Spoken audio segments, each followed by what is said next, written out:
I reluctantly drag myself out of bed first thing Monday morning, because I'm laid back. I need to get back in the rhythm of Iris Academy classes, but first I need to find Minnie. I'm sure she'd track me down eventually on her own, but I'm trying to be more active. She asked me to check on something for her, so the responsible thing to do is to get that information back to her. I head over to Butterfly Hall and knock on the door. Hello? Oh, hi!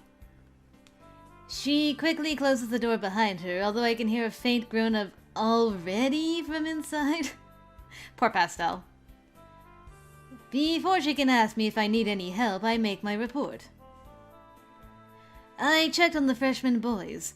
Samuel Davies and Toad Hall didn't come back from winter break, and all his things are gone.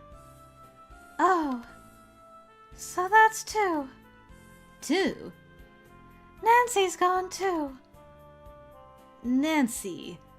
That's the girl from Iowa, Snake Hall. She wears glasses. That's about all I can remember about her. What happened to them? Why did they leave? I don't have time to talk about this right now. It's the first class of a new semester. We all need to be there, excited and ready to learn. So I have to go. Don't forget to talk to Professor Potsdam about your idea. She heads back into her room. Well, she's right. We do need to get ready for class. Alright, girl. You keep your secrets, I guess, for now. One day. One day I'll learn. Probably on your route. What you're up to. Really? No new spell at 70. Shooketh?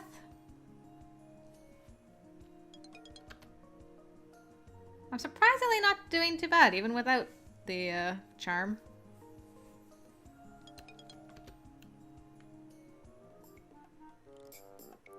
I'm relaxing in my room when someone knocks on my door.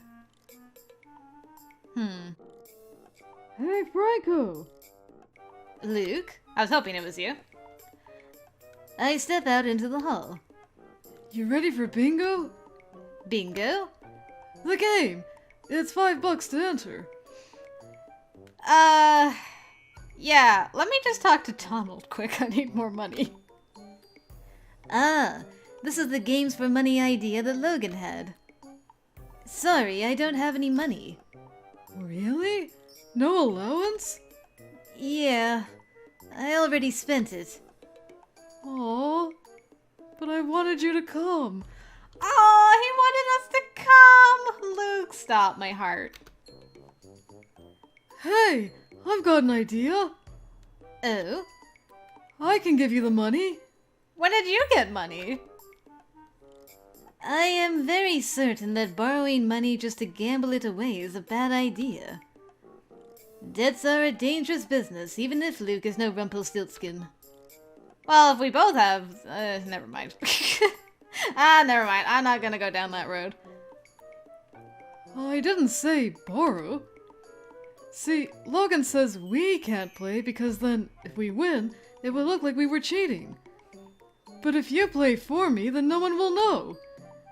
So you don't have to worry if you lose. But if you win, I get the money, right? Is he trying to use me to rig the game?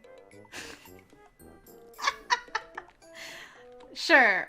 My inner schemer came out for half a second. I was like, maybe I could, like, save scum and get some money. But he's gonna take all my money anyway. So, I'm gonna try to do my best for you, my boy. Luke loves pranks and mischief, but I've never known him to cheat or steal. He just wants to have fun. Sure. Great! He hands me a $5 bill. Come on, let's go find the others. Luke leads the way to Falcon Hall. His twin brother is waiting for us there, leaning casually against the wall. So, have you come to play my game? That seems to be the idea. Is there anything in particular that you're interested in using the money for? That's not really why I'm here. Oh? Before I can say anything else, more students arrive. Hey, this is Hetzel. He wants to play. Hetzel, it's been a hot minute. I don't know the Toad Boy, but he doesn't look much older than me. Probably a sophomore. Well, I don't want to play exactly. I want to win. Or at least I want to receive the prize. You see, I have this idea about pairing mana capacity between differently carved gemstones, so... Tell me all about it. It doesn't take much encouragement to get him going. I can't follow much of the conversation. He's talking far too fast. Something about focal resonance and intelligence augmentation and... a cracked penny? I'm not sure, but I think he's saying his last project exploded. So, are we going to play? Not everyone's here yet. How many players does this game need? Over the next few minutes, more students arrive. Jacob is there, and Mikey, and a girl from Snake Hall with dark curly hair, and a butterfly who blushes when I meet her eyes. Okay. With all these people, do we need to go somewhere else to play? But Logan brings out a large box from his room and sets it on the floor. He pulls off the lid and hands it to his brother. Alright everyone, pay up. $5 a card. Alright, before we do that, just gonna overwrite that. Good. People begin to hand over money to Luke, who collects it in the open box top and receive a large square card from Logan. Curiously, I pay my fee and receive a card. It's a 5x5 grid of numbers with the letters BINGO at the top and the central square marked free space. The rest of Logan's box is filled with a pile of flat cardboard circles and a strange plastic device that rattles when he picks it up. 100% mechanical and campus legal, I checked. Everyone take a handful of covers, you'll need them. Students begin assembling piles of the little cardboard pieces. It seems that everyone else already knows what they're doing. How is this game played? He recovers quickly. The mixer contains all the numbers on plastic discs, and when I turn it, they'll rattle around till one comes out randomly. When I call it the number that was selected, if it's on your card, you cover that square. Every card has a different pattern of numbers. 5 in a row, horizontal, vertical, or diagonal is a bingo. The first person to say bingo and have a valid set of 5 wins the jackpot. It really is just random chance then. I sit down and set up my card, covering the free square in the center as I see the others do. Logan rotates the top half of his plastic device. It makes a clattering sound as it turns, and then a black pellet slides out of a hole and into his hand. He holds it up. N30.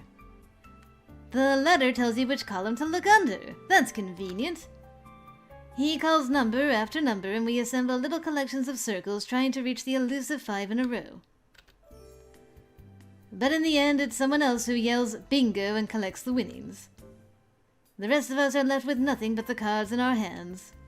Okay, I just want to know, in the first game, it was random. So...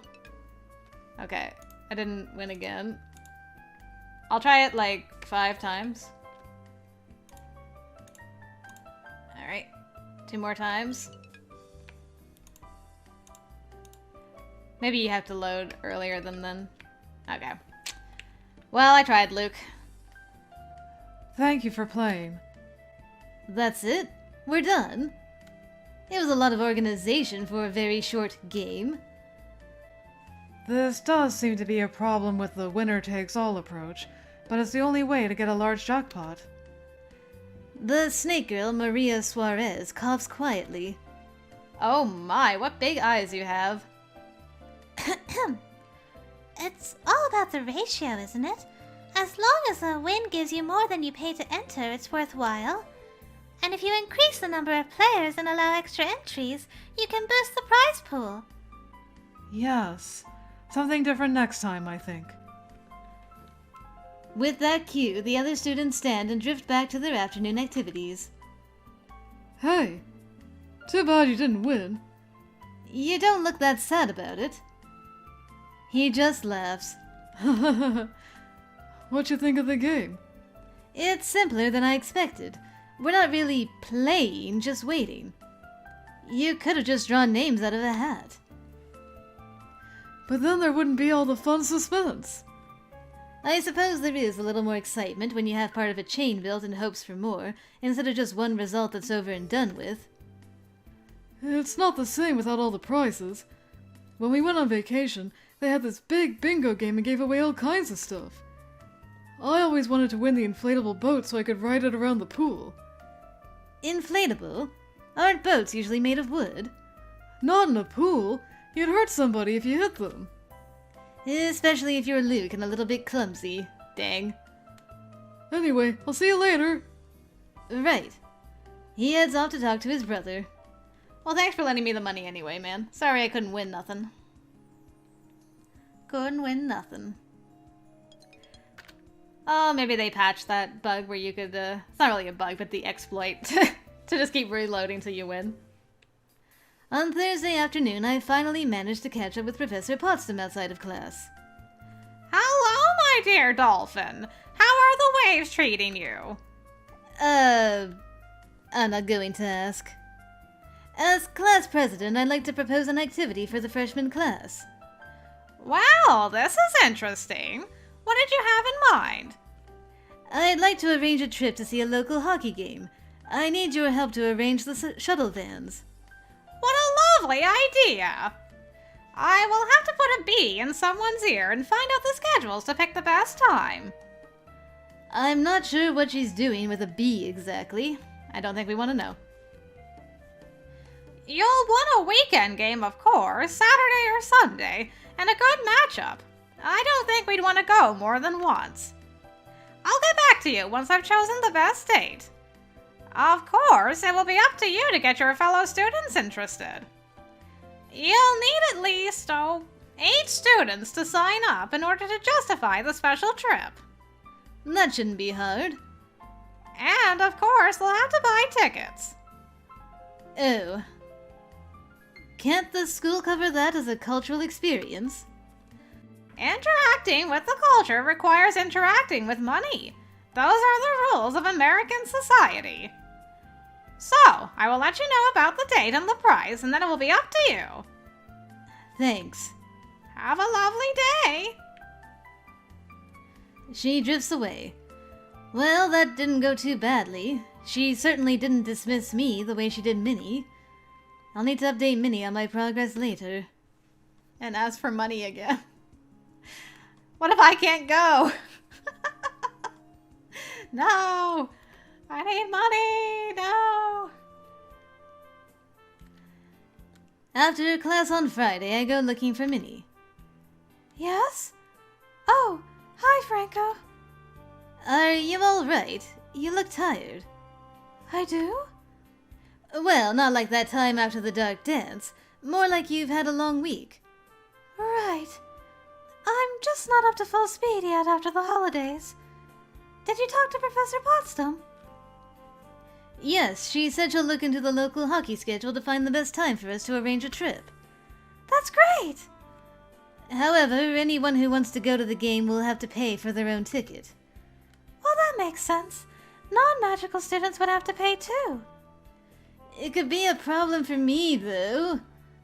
Well, I'll deal with that once I have more information. I take a breath. Can we talk about the students who left? Oh. Well, it's not a secret. Sometimes wild seeds decide to go back to their own lives and stop being magical. And then their memories are taken away, and they forget that they were ever here, and we never see them again. It happens every year. That's what you think happened? They just decided they didn't want to have magic anymore? No, that's not what I think. But that's what we're supposed to think. That's what we're supposed to say. That's what you'll hear when anyone remembers them at all. So what do you think happened? It's a test, and they failed. Professor Potsdam warns them just before Thanksgiving. Don't talk about magic to anyone who isn't one of us. If they break the rules, then they don't get to come back. That's not the only way we lose wild seeds. There are so many taboos. Things they don't even know are forbidden. I wanted to get us all together early in the year to talk about expectations, to help prevent mistakes. but Professor Possum wouldn't let me. She just didn't want you to tell them what to do. I'm sure she meant well. Right. You're right. Anyway, I should go. She heads off to her room. Huh. So a lot of wild seeds are actually breaking taboos they didn't know were taboo. That really sucks. Footsteps in the hall signal the usual Saturday morning distributions, but nothing for me. Okay, I guess... What do I want to do?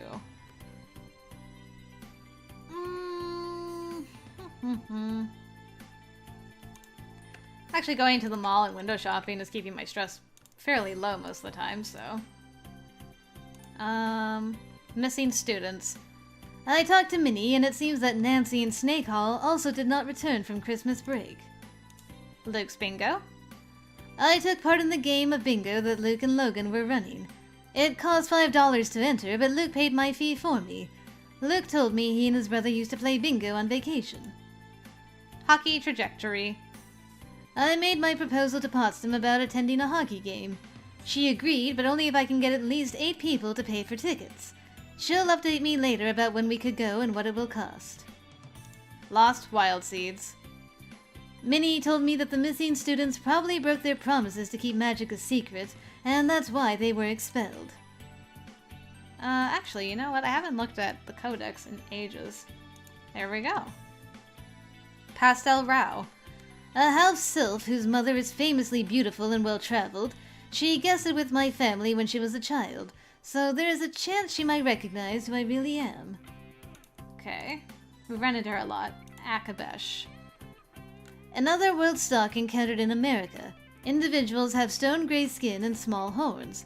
They are also both male and female at different times, depending on their feelings on any given day. Okay. I'm glad I thought to check that, because it's been a while. Had a couple new entries to read. Okay, and I guess we'll just do what we normally do.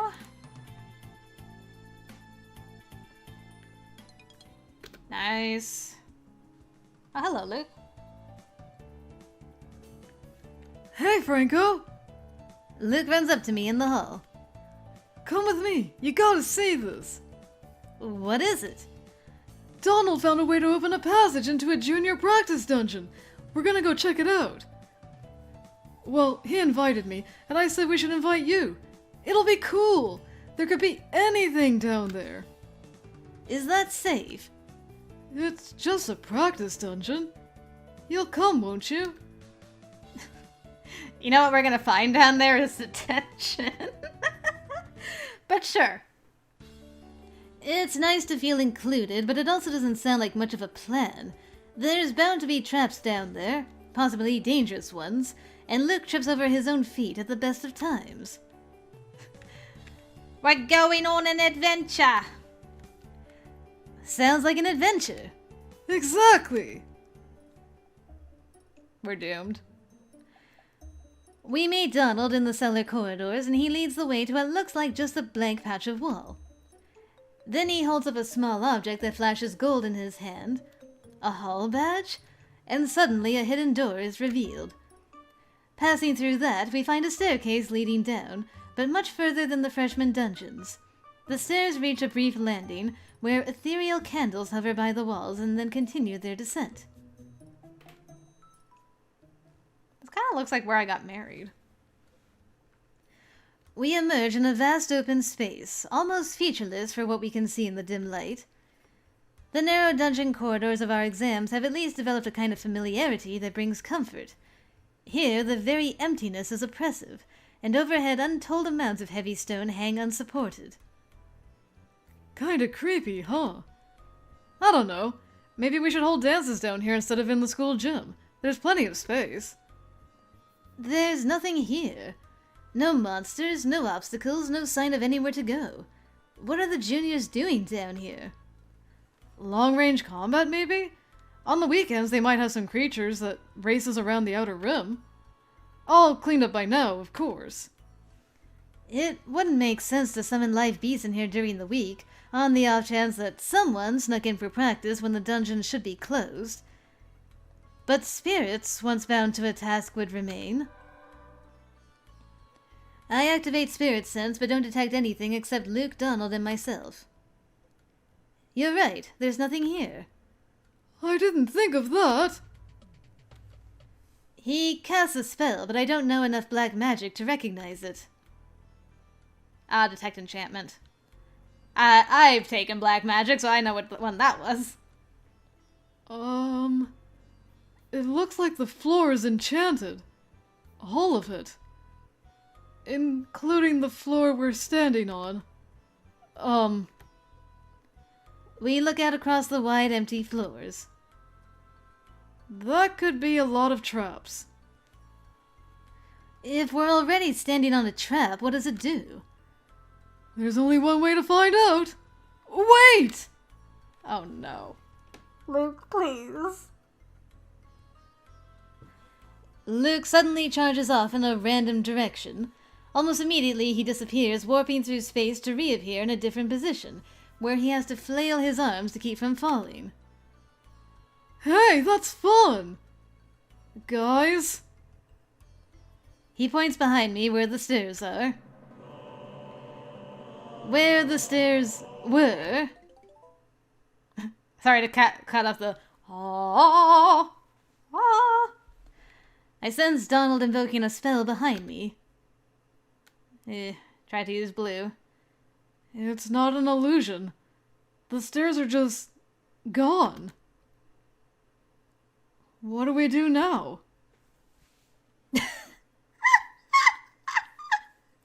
Sorry, I read ahead to slow, sarcastic clapping, and we all know who that is. From somewhere in the empty space, we hear the sound of slow, sarcastic clapping.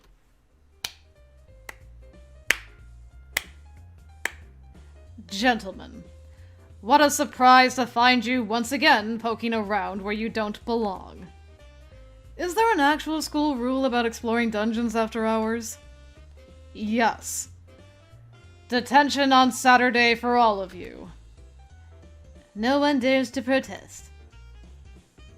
If you'll follow me, I will show you the way out. Sigh. Now I've turned into Jeremy. Sigh. Hey, Franco. Good job yesterday. Good job, how? We got caught. We got detention.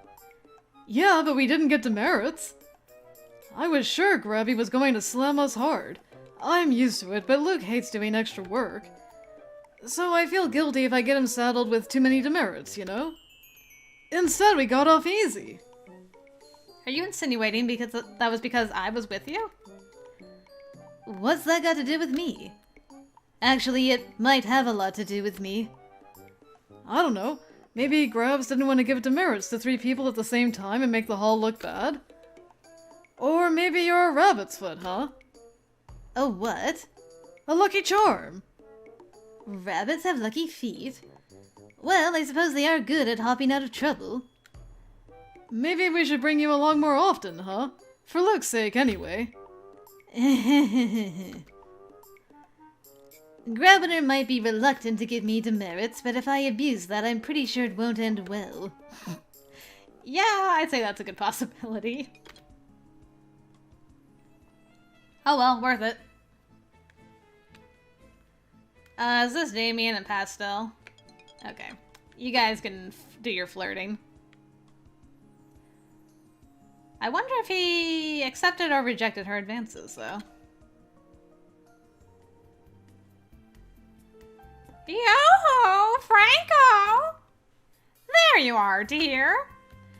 Now, I've had a word with the association, and I think the best time to arrange our little outing will be the 1st of March. Outing? Oh, the hockey game. The semi-finals! It's very exciting.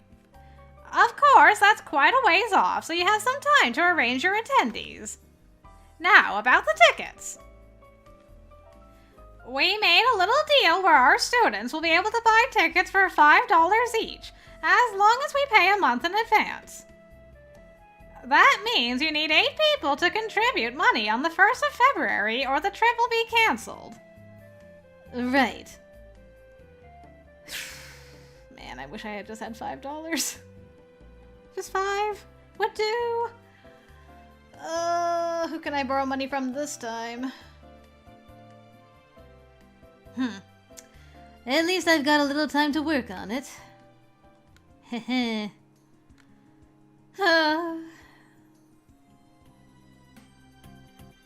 Alright. Oh, I gotta go to my detention. I meet Donald and Luke in the hall and we head in together to face our fate. Once again, you insist on disrupting my weekend. Perhaps it does not occur to you, Mr. Danson, but some of us have better things to do with our time. Donald just grins and shrugs. I do not intend to spend my day staring over your shoulders. Next door, I will be conducting delicate magical experiments with a denizen of the other world. Oh. Well, good luck on getting married, sir. He's doing what? Carefully bound and warded, but those wards protect me and me alone. He's doing what? You... Do you have something to say, Mr. Franco? Oh, dreck. I can't protest in front of my hallmates. I can't demonstrate what I know, or how I know it, or that I dare to interfere with Gravener's plans. You... aren't going to supervise us? I believe I just said that. But then you have already demonstrated that you are a slow learner. Ugh. Dang, man. I miss you so much. Why do I love you so? Let me make matters clear.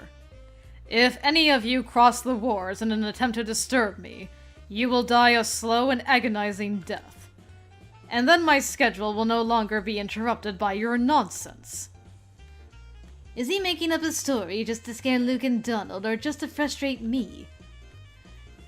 Many words have been said about Hieronymus Gravener in this school, but never that he's careless. So, what do you want us to do for our detention, then? I don't care. Sit here, read a book. Don't cause trouble. Don't leave the room. If you disobey, on your head be it. Giving me one final glare, he walks out of the room and leaves us alone. My hallmates look at each other. Hey, should we spy on what he's doing? No. No way. Come on, you gotta be curious. Not curious enough to get my nose bitten off. If he's telling the truth, it would be too dangerous. If he's lying, then it's obviously a trap. Yeah, we get caught and something humiliating happens. I guess. Hey, maybe we should, set up a giant whoopee cushion, only invisible and with an illusion of his chair over it. So when he tries to sit down, he falls over and lands with a split. He's too on the ball for that. Well, what do you want to do to him? Why would you want to do anything to him? Well, he's a teacher. He gave us detention. Don't you want revenge? He caught us in the dungeons. That was dangerous. It's his job to keep us safe. He had to stop us. And all we got is detention. He's going pretty easy on us. So why would we want revenge? Are you saying it was stupid for us to go down there? I didn't say it was stupid, just risky. Major risk of Grabinator. Yeah. And given Donald's regular antics, he was probably counting on Gravener finding us before anything too awful could happen. Come on, you don't want to sit around all day thinking about Gravener, do you? Nah. There's bound to be something interesting in all these cabinets. We start looking around for any object in Gravener's supplies that might prove more diverting than staring at the walls. There are a number of books, some of which don't pass that threshold, but others show promise. There's a stack of loose paper, and next to it a page covered in sketches. No, a hand-drawn comic strip. Well, for an artist that would be one way to pass the time, but that's not one of my skills. I've got some rubber bands and pencils and a ruler. I found a box of tacks. He holds up a container of metal pins with wide bases. Just books and paper. Anyone know how to do origami? I can make a paper airplane. That actually flies? Well, not for very long. There's not much room in here anyway. It would crash into the wall no matter how well you built it. Luke looks relieved. Any other ideas? We could put tacks on all the seats. What? No. Now that does sound stupid. Those pins pushed into a person, that would hurt. I know. It's tacky. What's tacky? Tacky. It's not cool, kinda lame, sort of embarrassing. Like someone with terrible fashion sense.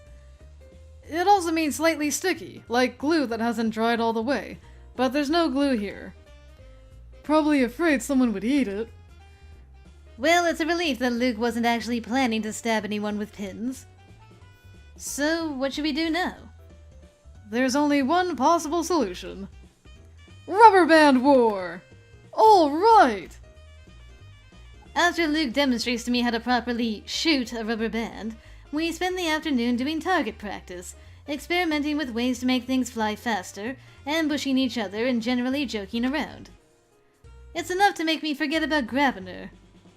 For a while. Yeah. I catch up with Donald and Luke again in the hallway.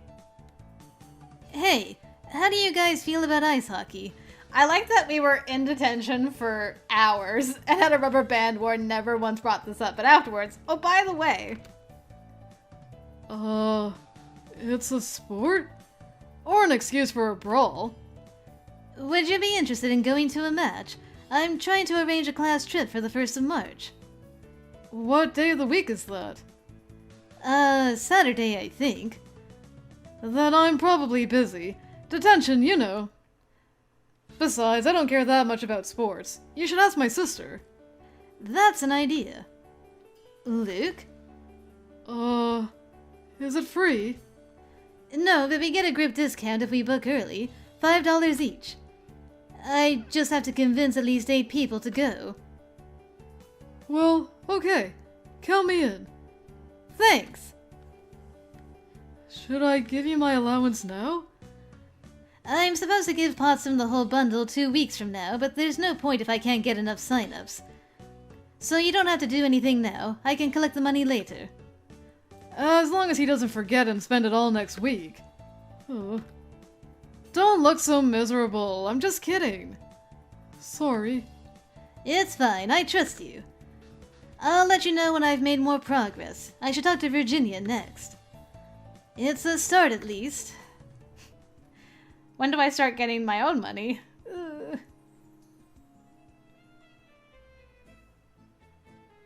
Is this Minnie and Barbara?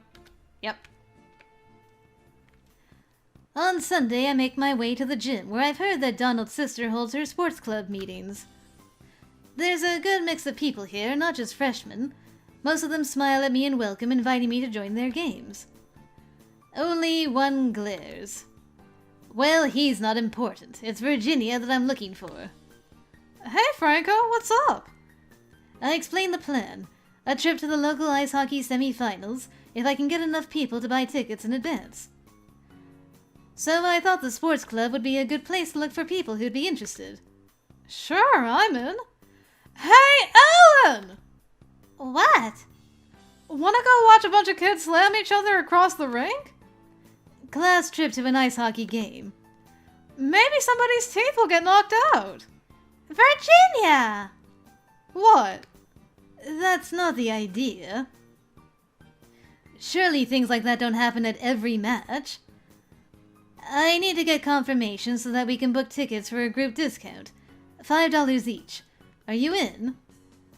Well, I suppose. Yes! That's 2 down. Okay, so who else? I've got a question. Can only freshmen join this trip? Well, it was supposed to be a freshman class activity, but since there are sports club members in other classes... Actually, I meant me! I don't know much about hockey, but this seems like a great opportunity for learning. I can't turn her down.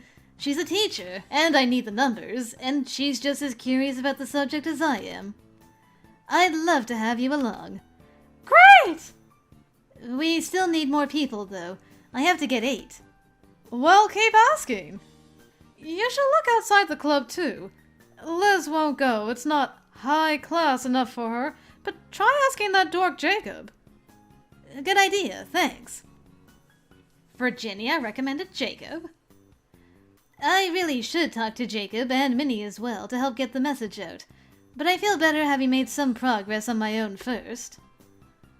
Maybe they'll lend me some money? Jacob, you got money. We're friends now, right? Please? Please? Dungeon diving. Luke and Donald invited me to join them in exploring a junior level dungeon. Unfortunately, we set up some sort of charm, and then Grabner showed up and gave us all detention. Lucky charm. Donald said it was surprising that we didn't get demerits for being caught in the dungeon.